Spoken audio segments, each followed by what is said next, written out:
Assalamualaikum warahmatullahi wabarakatuh. Selamat pagi anak-anakku yang melaksanakan pembelajaran pagi dan selamat siang bagi anak-anakku yang melaksanakan pembelajaran di siang hari. Anak-anakku, pada kesempatan minggu ini Ibu masih akan belajar secara daring. Anak-anak sudah siap ya? Nah, sebelum pembelajaran dimulai, mari kita berdoa bersama sesuai dengan keyakinan masing-masing agar belajar kita pada hari ini itu ada manfaatnya. Berdoa menurut keyakinan masing-masing, mulai. Bismillah.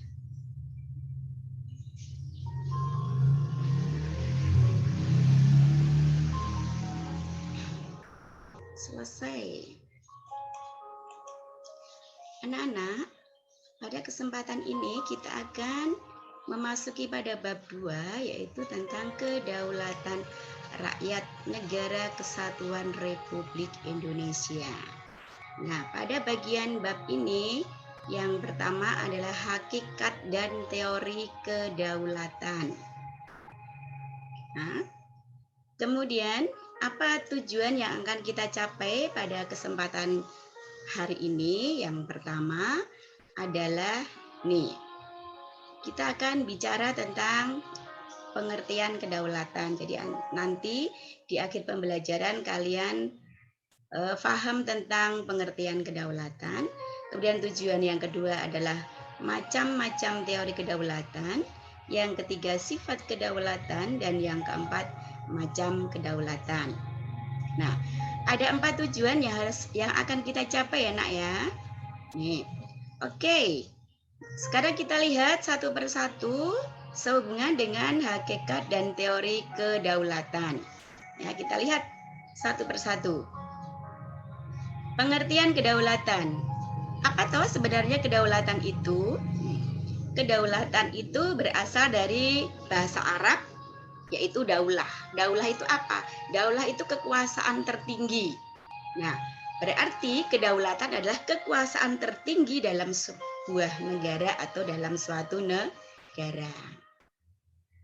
Lah, macam teori kedaulatan itu ada apa saja? Tuh, ada berapa macam teori kedaulatan negara? Nih.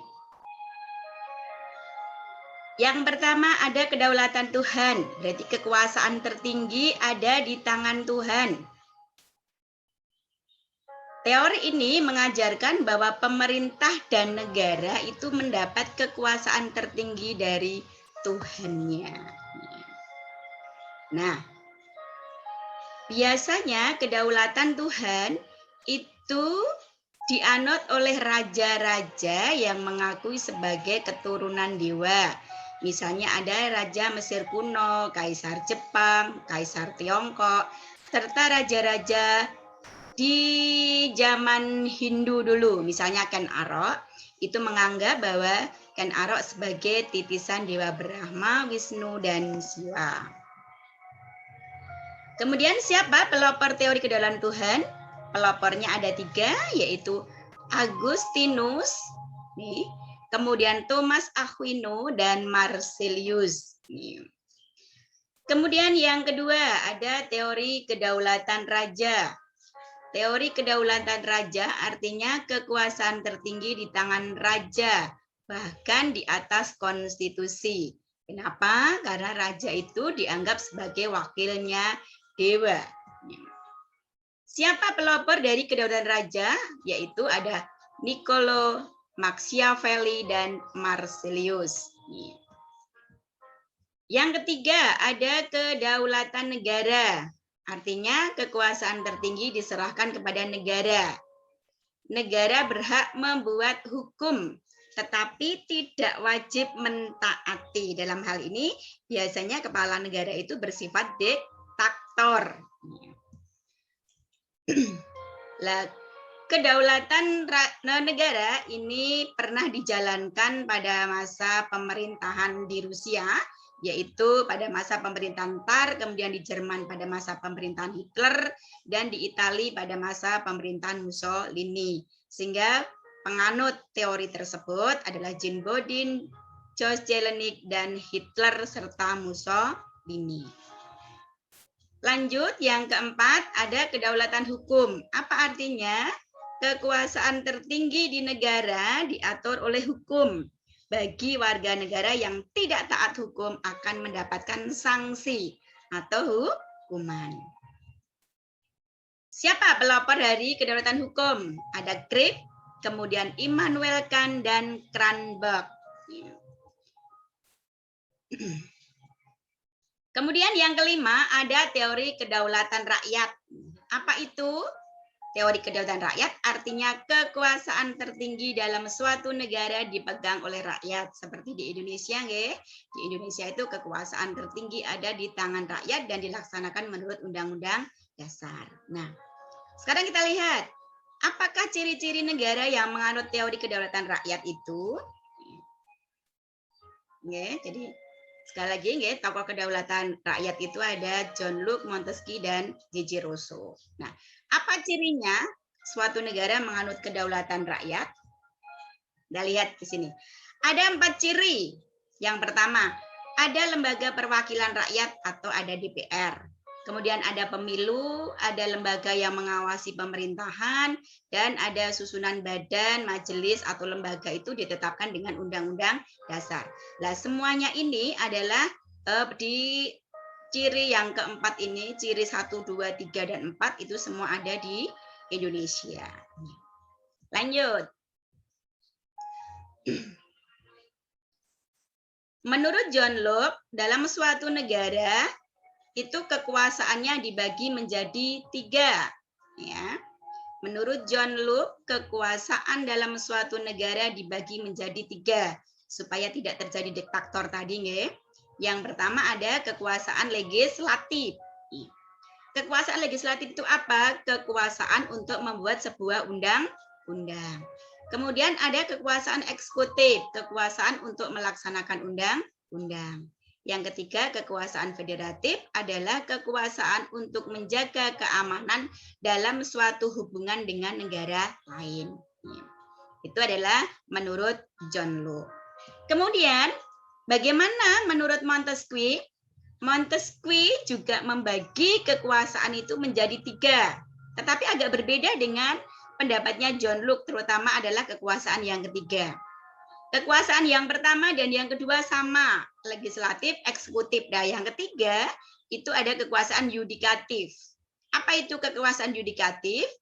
Kekuasaan yudikatif adalah kekuasaan untuk mengawasi dan mengadili jalannya undang-undang.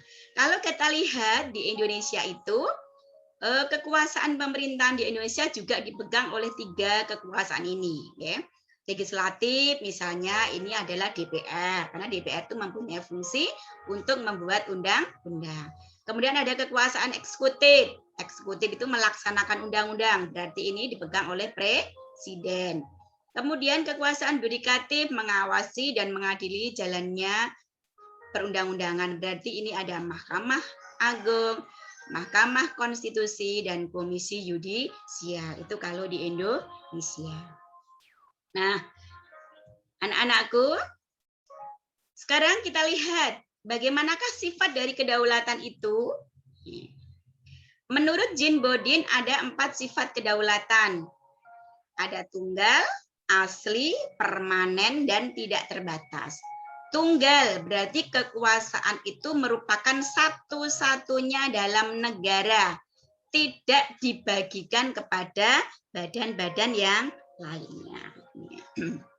Kemudian asli, berarti kekuasaan itu tidak berasal dari kekuasaan yang lebih tinggi. Permanen, kekuasaan tersebut tetap ada sepanjang negara itu tetap berdiri. Ya, meskipun pemerintahan itu berganti, selama negara ini masih berdiri kokoh, ini berarti sifat permanen dari kedaulatan itu tetap ada. Kemudian tidak terbatas, kekuasaan itu tidak dibatasi oleh kekuasaan yang lain. Namun di Indonesia, kekuasaan ini dibatasi dengan sebuah undang-undang dasar. Lanjut anak-anakku. Yang keempat, macam-macam kedaulatan rakyat. Nih. Kedaulatan rakyat itu ada dua. Kedaulatan rakyat itu ada dua. Satu, yang pertama ini ada kedaulatan ke dalam atau internal sovereignty. Apa artinya? Negara punya hak mengatur segala kepentingan warga negaranya, lembaga negaranya yang menyangkut kepentingan rakyat itu tanpa campur tangan negara lain. Di sini ada kata-kata tanpa campur tangan negara lain. Jadi semuanya itu dikelola oleh negara itu sendiri, oleh pemerintahan itu sendiri, tanpa campur tangan dengan negara lain. Kemudian yang kedua, ada kedaulatan keluar, external sovereignty. Artinya apa? Negara itu punya hak, punya kekuasaan untuk mengadakan hubungan dengan negara lain atau mengadakan kerjasama dengan negara lain. Semuanya ini untuk kepentingan bangsa dan negara. Nah, Indonesia juga mengadakan kedaulatan ke dalam dan juga melaksanakan kedaulatan ke luar. Nah, demikianlah anak-anakku. Pembelajaran pada minggu ini, pembelajaran pada minggu ini. Semoga apa yang Ibu sampaikan itu bermanfaat untuk kalian. Kalian bisa pelajari juga modul yang sudah Ibu sampaikan. Sekian dan terima kasih. Semoga pembelajaran kali ini bisa bermanfaat. Selamat belajar. Assalamualaikum warahmatullahi wabarakatuh.